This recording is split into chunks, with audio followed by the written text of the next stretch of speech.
네, 복된 주일입니다. 우리 앞뒤 저 일주일 가운데 가장 밝은 얼굴로 이렇게 인사하겠습니다. 제 옆에 앉아주셔서 감사합니다. 제 옆에 앉아주셔서 감사합니다. 제 옆에 앉아주셔서 감사합니다. 반갑습니다. 잘 오셨습니다. 축복합니다. 우리가 신앙생활을 하면서 가장 많이 듣는 것 중에 하나가 믿음이라고 하는 단어이죠. 참 믿음이라는 단어를 많이 사용하고 또 많이 듣습니다. 그런데 이 믿음의 개념에 대해서 좀 정리할 필요가 있습니다. 믿음에는 종류가 있습니다. 먼저 구원을 얻는 믿음이 있죠. 주 예수를 믿으라 그리하면 너와 내 집이 구원을 얻으리라 할 때 그 믿으라 그 믿음은 구원을 얻는 믿음입니다. 하나님이 세상을 이처럼 사랑하사 독생자를 주셨으니 이는 저를 믿는 자마다 멸망치 않고 할 때 이 믿는 자, 믿음은 구원을 얻는 믿음이죠. 그런데 또 다른 믿음도 있습니다. 하나님을 신뢰하는 믿음, 하나님을 의지하는 믿음, 하나님이 책임지심을 믿는 믿음, 순종하는 믿음, 행하는 믿음, 그런 믿음이 있습니다.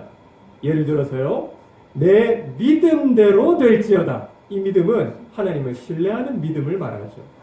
내 믿음이, 너의 믿음이 너를 낫게 하였느니라. 이 믿음은 하나님을 신뢰하는 믿음입니다.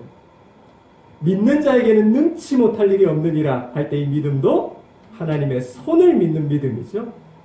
믿음이 없이는 하나님을 기쁘시게 하지 못하나니 할 때 이 믿음 또한 하나님을 신뢰하는 믿음, 의지하는 믿음, 순종하는 믿음입니다. 우리 성도들은 하나님의 백성으로서 이 믿음, 하나님을 신뢰하는 믿음, 의지하는 믿음, 하나님의 손을 믿는 믿음, 하나님이 책임지신다는 이 믿음이 우리에게 있어야 하겠습니다. 오늘 본문은 바로 그 믿음에 대한 말씀입니다. 하루는 예수님께서 베드로를 데리고 변화산으로 올라가셨습니다. 그런데 놀라운 장면을 베드로가 목격하게 됩니다. 예수님이 신령한 모습으로 그 몸이 바뀌신 겁니다. 그런데 구약시대의 인물인 모세와 엘리야가 나타납니다. 그래서 예수님과 모세, 엘리야가 함께 대화를 나누시는 장면을, 그 신비한 모습을 베드로가 보게 되죠. 베드로가 그 놀라운 장면을 목격하고 예수님께 이렇게 말씀을 드립니다. 예수님, 야, 이곳이 너무 좋습니다. 그래서 이곳에 초막을 짓고 하나는 주를 위하여, 하나는 모세를 위하여, 하나는 엘리야를 위하여 이렇게 초막을 짓고 그냥 우리 여기서 삽시다 이럽니다. 얼마나 신비스러운 장면을 목격했는지 그런 말을 한 것입니다. 이처럼 산 위에서 신비스러운 체험이 있었을 바로 그때 산 아래에서는 어떤 일이 일어나고 있었습니다. 한 사람이 귀신 들린 자신의 아들을 데리고 예수님을 찾아온 것입니다. 그런데 와보니까 예수님은 계시지 않고 제자들만 모여 있었던 것이죠. 그래서 제자들에게 부탁합니다. 우리 아들을 좀 고쳐 주소서. 이 귀신이 이 아이에게 들려서 이 아이를 얼마나 힘들게 하는가 하면 어려서부터 오늘 본문을 보면요 18절부터 쭉 나옵니다. 거품을 물게 하고요, 이를 갈게 하고, 또 땅에 엎드러지게 하고, 경련을 일으키게 하고, 이 귀신이요 이 아들을 죽이려고 막 물에도 던지고 불에도 던지게 하는 이런 고통스러운 일들이 어려서부터 막 일어나고 있는 것입니다. 이런 귀신 들린 아들을 어떻게든 고치고자 예수님께 데리고 온 것이죠. 그런데 와보니까 예수님은 계시지 않고 제자들만 모여 있었던 것입니다. 그래서 그들에게 고쳐달라고 부탁을 하였습니다. 이쯤 되면 제자들이 어떻게 하면 좋을까요? 예수님 지금 잠깐 산에 올라가셨는데 금방 내려오실 겁니다. 그러니까 우리랑 같이 조금만 기다려 봅시다. 예수님이 분명히 고쳐주실 겁니다. 제자들이 좀 이렇게 했으면 좋았을 텐데 지금까지 봐온 것이 있지 않습니까? 그래서 그들도 예수님처럼 사탄아 물러가라, 귀신아 떠나가라 하면서 귀신을 향해서 호통을 칩니다. 명령을 합니다. 그런데 귀신이 떠나가지 않습니다. 아무 일이 일어나지 않습니다. 제자들이 실망을 하고 또 얼마나 그 아버지 앞에서 부끄러웠겠습니까? 제자들만 실망한 것이 아니라 이 아들을 데려온 아버지도 참 실망이 되었던 것이죠. 모든 마지막 그 끈 기대와 소망을 가지고 예수님을 찾아왔는데 고치지 못한 것이죠. 모두가 낙심하고 있었을 바로 그때 예수님께서 산에서 내려오시고 이곳에 도착하셨습니다. 귀신 들린 아이의 아버지가 예수님께 말합니다. 우리 자막을 보면서 함께 읽어보실까요? 시작. 내가 선생님의 제자들에게 내쫓아 달라 하였으나 능히 하지 못하더이다. 선생님의 제자들이 귀신을 쫓아내지 못하더이다. 우리 아들을 못 고쳤습니다. 이런 말을 하였던 것입니다. 그러자 예수님께서 그 아이를 데려오라 말씀하시고는 귀신을 꾸짖기 시작하십니다. 사탄아 떠나가라. 귀신아 물러가라. 그 아이에게서 나오너라. 그렇게 하자 이 아이가 쓰러집니다. 사람들이 아이고 이 아이가 그냥 죽었구나 생각했는데요. 예수님이 그 아이의 손을 잡아 일으키시자 아이가 일어나고 귀신이 떠나가고 모든 병에서 고침을 받게 되었습니다. 이 사건이 있은 다음 이제 예수님과 제자들이 돌아와서 하루를 마감하면서 제자들이 예수님께 조용히 물어봅니다. 예수님, 우리 함께 자막을 읽겠습니다. 시작. 우리는 어찌하여 능히 그 귀신을 쫓아내지 못하였나이까? 주님, 왜 우리는 이 귀신을 못 쫓아냈죠? 예수님께 질문을 합니다. 그때 예수님께서 그 이유를 답하십니다. 우리 29절 함께 읽겠습니다. 시작. 이르시되 기도 외에 다른 것으로는 이런 종류가 나갈 수 없느니라 하시니라. 이렇게 답하셨습니다. 기도 외에는 안 되느니라. 이런 대답을 하십니다. 그런데요, 오늘 이 사건을 똑같이 기록하고 있는 마태복음 17장에는 조금 더 자세하게 기록하고 있습니다. 마태복음 17장에서 예수님께서 뭐라고 대답하시는가? 제자들이 질문을 합니다. 우리 함께 읽겠습니다. 마태복음 17장 19절 20절 시작. 우리는 어찌하여 쫓아내지 못하였나이까? 이르시되 너희 믿음이 작은 까닭이니라. 주님, 우리는 왜 안 되었죠? 너희의 믿음이 작은 까닭이니라. 오늘 본문 마가복음 9장과 마태복음 17장을 요약해보면 예수님의 답은 이렇게 정리가 됩니다. 너희가 왜 귀신을 쫓아내지 못하였는가? 그 이유는 믿음의 문제, 기도의 문제라고 예수님께서 답하신 것입니다. 성도님 여러분, 오늘날 우리가 예수님을 믿고 교회를 다니며 신앙생활을 하고 있는데요. 예수님을 믿는데 왜 잘하지 못할까요? 예수님을 믿는데 왜 이렇게 변화가 되지 못할까요? 예수님을 믿는데 왜 좀 더 아름답게 섬기지 못할까요? 왜 예수님을 믿는데 능력이, 권능이 나타나지 못할까요? 결국은 믿음이 문제라는 것입니다.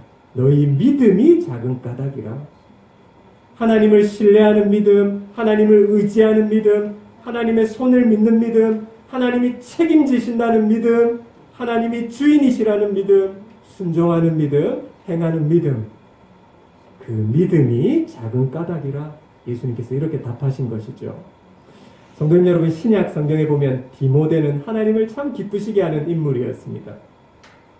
공동체를 참 기쁘게 하는 인물이었습니다. 디모데는 믿음의 사람이었던 것이죠. 바울은 디모데 속에 있는 그 믿음을 보았던 것이죠. 그 믿음이 하나님을 기쁘시게 하고 그 믿음이 공동체를 기쁘게 했던 것입니다. 믿음 문제였던 것이죠. 구약 성경에 여리고성을 점령합니다. 여리고성을 점령하고는 거기서 나오는 모든 노획물들은 하나님께 바치라 명령하셨습니다. 그런데 하나님께서 바친 그 물건을 훔친 아간이라는 사람 때문에 결국 그 다음 전쟁에서는 실패하고 맙니다. 결국 아간의 문제는 무엇인가? 그것도 믿음 문제였습니다. 믿음이 없었던 것이죠. 하나님이 책임지신다는 믿음. 우리가 여리고성을 점령하고 거기서 나온 모든 노획물들을 우리가 갖지 아니하고 다 하나님께 드렸지만 하나님이 먹고 입히시는 것을 다 책임지실 것이라는 그 믿음이 없었던 것이죠. 오늘 예수님의 말씀과도 동일합니다. 너희 믿음이 작은 까닭이라. 결국 믿음 문제였던 것이죠. 성도님 여러분, 예배도 결국 믿음입니다. 순종도 결국 믿음입니다. 섬기는 것도 결국 믿음입니다. 믿음이 있어야 할 수가 있는 것입니다. 믿음이 없이는 아무것도 안 됩니다. 믿음이 없이는 아무것도 못합니다. 그래서 오늘 본문에 예수님께서 제자들을 보시면서 무엇이라고 탄식하셨는가 하면 우리 19절 함께 읽겠습니다. 시작. 대답하여 이르시되 믿음이 없는 세대여. 예수님은 말씀하십니다. 마태복음 17장에서는 믿음이 작은 까닭이라. 오늘 본문에서는 믿음이 없는 세대여. 예수님이 제자들을 향해서 책망하셨죠. 예수님은 오늘 우리를 향하여서도 동일한 책망을 하십니다. 믿음이 없는 세대여. 왜 우리는 주님 귀신을 쫓아내지 못했습니까? 왜 주님 저는 잘하지 못합니까? 저는 평생 교회 다니고 예수 믿고 생활하는데 왜 아직도 이 모양입니까? 왜 예수님을 그렇게 닮지를 못합니까? 왜 저는 이렇게 아름답게 섬기지 못하죠? 결국은 믿음입니다. 믿음이 없는 세대여. 주님은 그 답을 믿음이라고 하셨습니다. 주님은 또 이런 말씀도 하십니다. 누가복음 18장 8절 우리 함께 읽어보겠습니다. 시작. 인자가 올 때에 세상에서 믿음을 보겠느냐 하시니라. 인자가 올 때에, 주님이 다시 오실 때, 우리가 주님 앞에 섰을 때 우리 주님은 무엇을 보신다고요? 믿음을 보겠느냐? 믿음 본다는 것입니다. 주님은 다시 오셔서 우리의 믿음을 보신다는 것입니다. 그런데 우리가 믿음이 없는 세대라고 하시니, 믿음이 작은 까닭이라고 하시니, 주님 오실 때 이거 큰일 아닙니까? 그래서 주님은 또 이런 부탁도 하십니다. 고린도서 13장 5절 우리 함께 읽겠습니다. 시작. 너희는 믿음 안에 있는가? 너희 자신을 시험하고. 우리는요, 주님이 다시 오실 때에 우리의 믿음을 보시기 때문에 주님은 우리에게 너희 믿음이 작은 까닭이라, 믿음이 없는 세대여라고 주님이 말씀하셨기 때문에 우리는 평생 살아가는 가운데 부지런히 살펴야 합니다. 무엇을요? 내 속에 믿음이 있는가? 하나님을 신뢰하는 믿음, 하나님의 손을 의지하는 믿음, 하나님이 책임지신다는 믿음, 하나님이 나를 먹이시고 입히신다는 믿음, 하나님께 순종하는 믿음, 믿음이 있는가? 내 안에 믿음이 있는가? 부지런히 살펴야 합니다. 여러분, 믿음은 들음에서 난다고 했습니다. 믿음은 들음에서 나며 들음은 그리스도의 말씀으로 말미암았느니라. 왜 믿음이 자라지 않는가? 믿음은 들음에서 난다는 것입니다. 그래서 우리는 주님이 믿음을 지적하셨기 때문에 우리는 이 땅에 살면서 부지런히 하나님의 말씀에 귀를 기울여야 한다는 것입니다. 부지런히 주님의 말씀을 경청해야 합니다. 계속해서 일부러 반복합니다. 우리 신앙의 선배들인 이 종교 개혁자들은 말씀을 잘 정리해 놓았습니다. 교회에서 많이 사용하는 단어가 믿음이라는 단어, 또 말씀이라는 단어 있죠. 그러면 말씀이 뭔가 정리가 필요합니다. 말씀은 세 가지라고 했습니다. 첫 번째로 기록된 성경, 우리가 가지고 있는 66권이 하나님의 말씀이고, 두 번째 말씀이 뭔가? 말씀 자체이신 예수 그리스도가 말씀이고, 세 번째는 하나님의 말씀을 설교하는 것, 설교가 하나님의 말씀이라고 했습니다. 뭐라고요? 정리를 해보면 성경이 말씀이고 예수 그리스도가 말씀이고 설교가 말씀이라고 했죠. 믿음은 들음에서 나며, 주님은 우리의 믿음을 보시는데 어디서 난다고요? 그 말씀을 들으면서 난다는 것입니다. 그래서 우리는 평생 부지런히 하나님의 말씀을 듣고 하나님의 말씀을 배우고 하나님의 말씀을 경청하는 것을 늘 탐내어야 합니다. 그게 우리가 한평생 해야 할 일입니다. 그래야 믿음이 자랍니다. 신앙생활을 온전히 바로 이 말씀, 성경에, 예수 그리스도 그분께, 그리고 설교에 온통 우리의 초점을 집중하셔서 신앙생활을 해 나가시기를 바랍니다. 그리고 또 한 가지 중요한 것이 있습니다. 오늘 본문에 예수님께서 믿음이 없는 세대여라고 말씀하시면서 주님은 이렇게 말씀하셨습니다. 우리 29절 함께 주님의 말씀을 읽겠습니다. 시작. 이르시되 기도 외에 다른 것으로는 이런 종류가 나갈 수 없느니라 하시니라. 아멘. 성도님 여러분, 믿음이 없으면, 믿음이 부족하면, 믿음이 자라고 있지 않다면 그러면 어떻게 해야 할까요? 믿음이 없는 채로 그냥 살면 된다는 것입니까? 아닙니다. 믿음이 없으니 그게 문제라고 예수님이 말씀하셨으니 그 믿음을 구하라는 것입니다. 기도 외에는 이런 유가 나아갈 수 없느니라. 그 믿음 구하라는 것입니다. 주님 믿음 주세요. 그러면 주시겠다는 것이죠. 주님 믿음을 부어주세요. 그래 내가 믿음을 부어주겠다는 것입니다. 하나님 나도 하나님을 신뢰하는 믿음 좀 주세요. 나도 주님의 손을 의지하는 믿음 주세요. 하나님이 책임지신다는 거 나도 믿고 좀 살게 해주세요. 라고 믿음을 구하면 주시겠다고 말씀하십니다. 그런데 기도에는 다른 것으로 이런 종류가 나갈 수 없느니라. 믿음이 없는 것이 문제고 또 그것마저도 구하지 않는 것이 문제라고 주님은 말씀하고 계십니다. 사랑하는 성도님 여러분, 우리 모두 믿음을 구하시기를 간절히 축원합니다. 아멘. 성도님 여러분, 제자들이 본래 그런 사람들이 아니었습니다. 마태복음 1장 10장 1절 함께 읽어볼까요?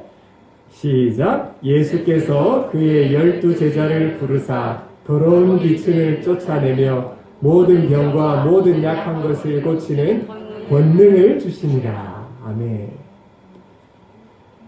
오늘 본문은요, 마태복음 17장에 나오는 똑같은 사건입니다. 그런데 이미 마태복음 10장에서 예수님은 제자들에게 필요한 모든 것을 다 주셨다고 말씀합니다.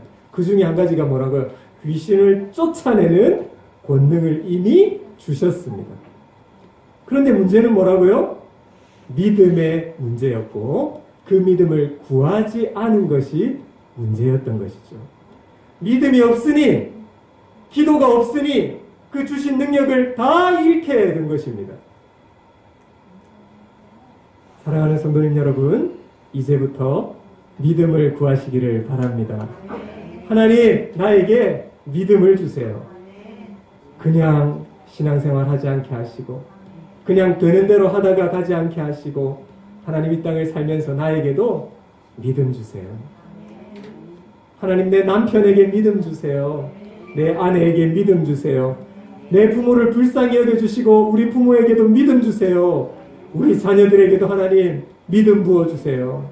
저 형제에게 믿음을 주세요. 저 자매에게 하나님 믿음을 부어주세요. 믿음을 구하시기를 바랍니다. 결국은 믿음입니다. 답은 믿음이며 답은 말씀이요 답은 기도입니다. 설교를 맺겠습니다. 주님은 사람들에게 믿음이 없는 세대라고 말씀하셨고 믿음이 작은 까닭이라고 말씀하셨습니다. 그래서 우리는 늘 우리의 무엇을 돌아봐야 한다고요? 내게 믿음이 있는가? 그 믿음을 돌아보아야 합니다. 하나님을 의지하는 믿음, 신뢰하는 믿음, 하나님의 손을 믿는 믿음, 책임지신다는 믿음, 내게 믿음이 있는가? 믿음으로 예배드려야 합니다. 믿음으로 섬겨야 합니다. 믿음으로 봉사해야 합니다. 믿음으로 주를 위해 살아야 합니다. 믿음이 없으면 주님을 기쁘시게 해드릴 수 없습니다. 그래서 주님은 말씀하신 것이죠. 믿음은 들음에서 나며 하나님의 말씀을 부지런히 들으라는 것입니다. 그리고 기도 외에는 다른 것으로 이런 유가 나갈 수 없다. 믿음을 구하라 말씀하십니다. 사랑하는 성도님 여러분, 우리 모두 믿음을 구하셔서 하나님이 부어주시는 믿음 가지고 신앙생활하는 우리 모두가 될 수 있기를 간절히 바랍니다. 우리의 믿음, 나 자신의 믿음을 돌아보면서 하나님 믿음 주세요. 필요한 믿음 넣어주세요. 큰 믿음 주세요. 그래서 믿음의 사람으로 자라게 해주세요. 하나님께서 그 기도대로 복을 허락하여 주실 줄 믿습니다. 이 은혜가 우리 모두에게 충만하기를 주님의 이름으로 간절히 축원합니다. 아멘.